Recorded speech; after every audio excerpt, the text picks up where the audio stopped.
think I might have been recording in my sleep last night. Somehow the settings for the LEDs to be off was activated.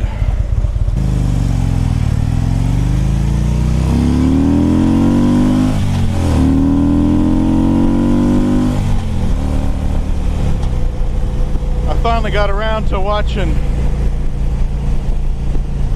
Matt Laidlaw's video of the 2019 model year Harley-Davidson dealer meeting in San Diego. I love watching his broadcasts of that. Some interesting things that I noticed. They kind of briefly mentioned that 2019 is going to see more of the touring bikes with a 114 motor in them, not to be confused with the 117 that comes in the CVO. But if you go back and look, when the Milwaukee 8 first launched, the Screaming Eagle or CVO version of the Electroglide that year had a 114, not a 117. They came out the following year, so 117. So, is that one year going to be special because the CVO designation and Harley changed the way the bikes were done the following year, or is it not so special because 114 is going to be on touring bikes? Some touring bikes is a right out of the factory feature. Other thing I noticed, they talked about the new Rushmore 6.5. I think they called it GTS. The new radio. It may not be 6.5 anymore because they got rid of the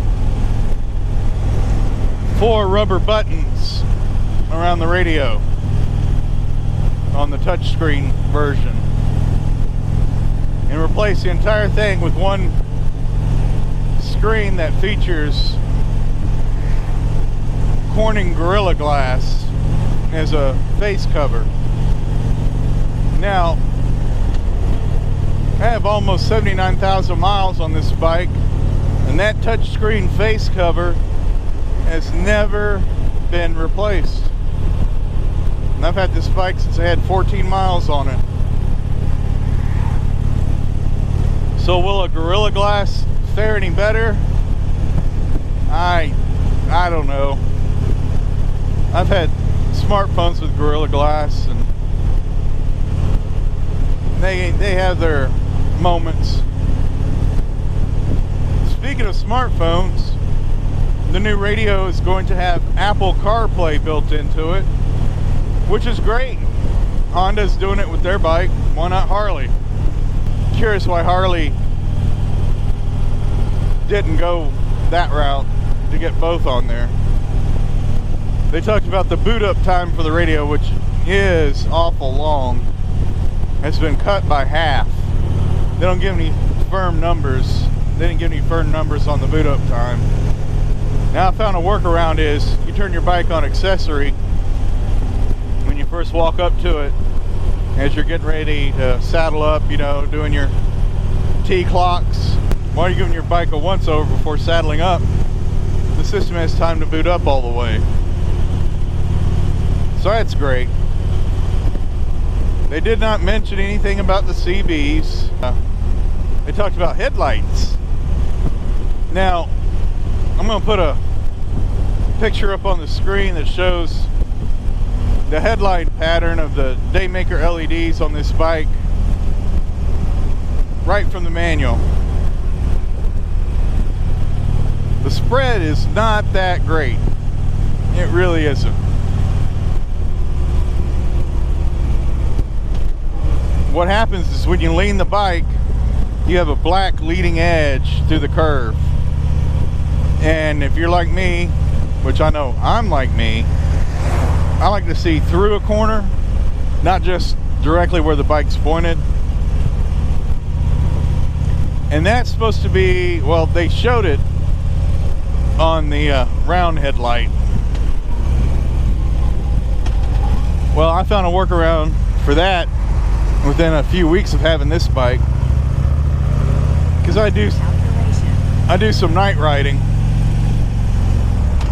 and the workaround is you take your passing lamps and rotate them 180 degrees in the housing,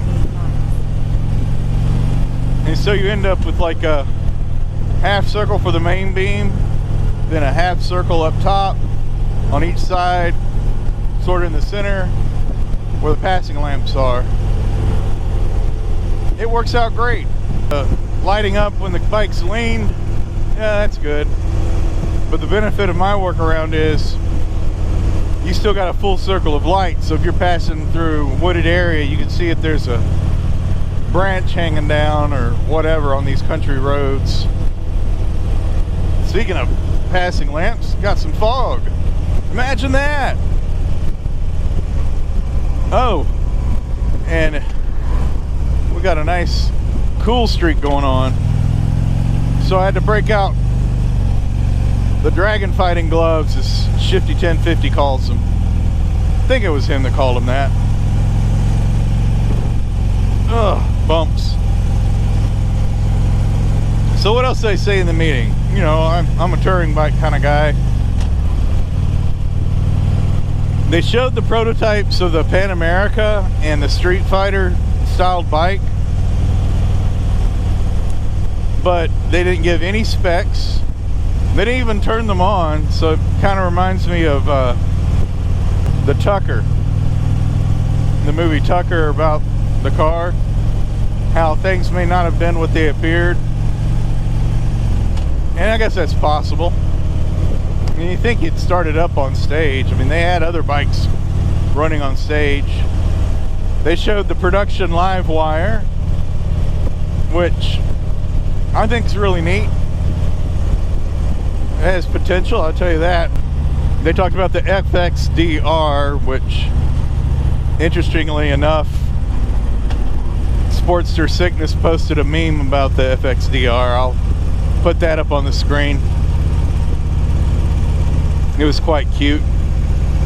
But yeah, they talked about the FXDR and the fact that they're going to have, through the parts and accessories catalog, a way to carry a passenger. Now turn right. So you're paying almost $22,000 for a bike, and how much this accessory costs, just so you can carry a passenger.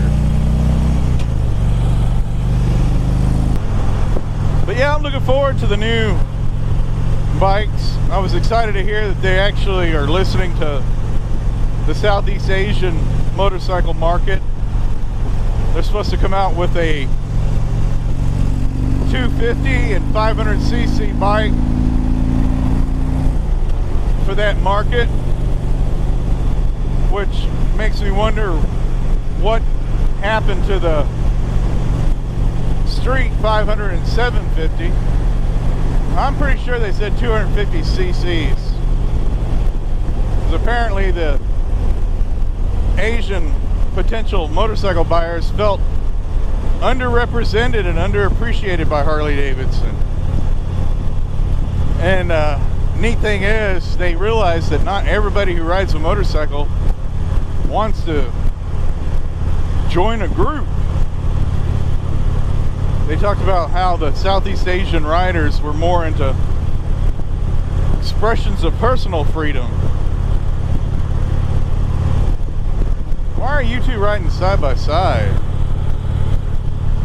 Blowing kisses at each other?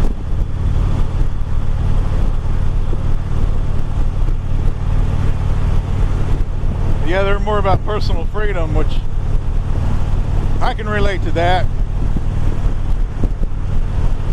You know, it's interesting how people buy a motorcycle, especially a Harley-Davidson, and they go all in, you know, like with clothes and shirts and all kinds of stuff. And that's fine. I'm not saying there's anything wrong with it. But doesn't that kind of go against personal freedom if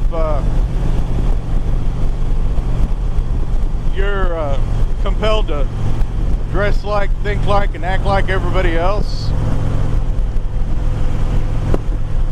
Just a thought. So it is nice that Harley's opening their eyes to more of a world, I guess, motorcycling lifestyle. I do like the idea of an adventure touring bike. I do question whether or not Harley can pull it off and sustain it. Anybody remember the Buell Ulysses? Those had potential. So those are just my thoughts. Feel free to question, comment, like, subscribe, and share. As always, I'll moderate the comments.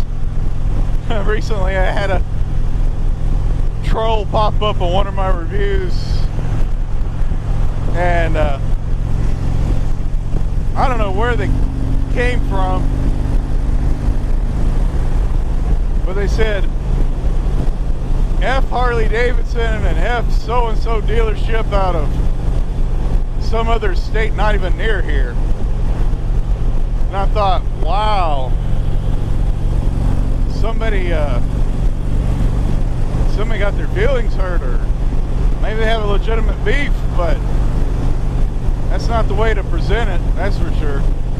So yeah, if you comment and be professional, I'll let it post and respond, most likely. Don't need internet monkey knife fights.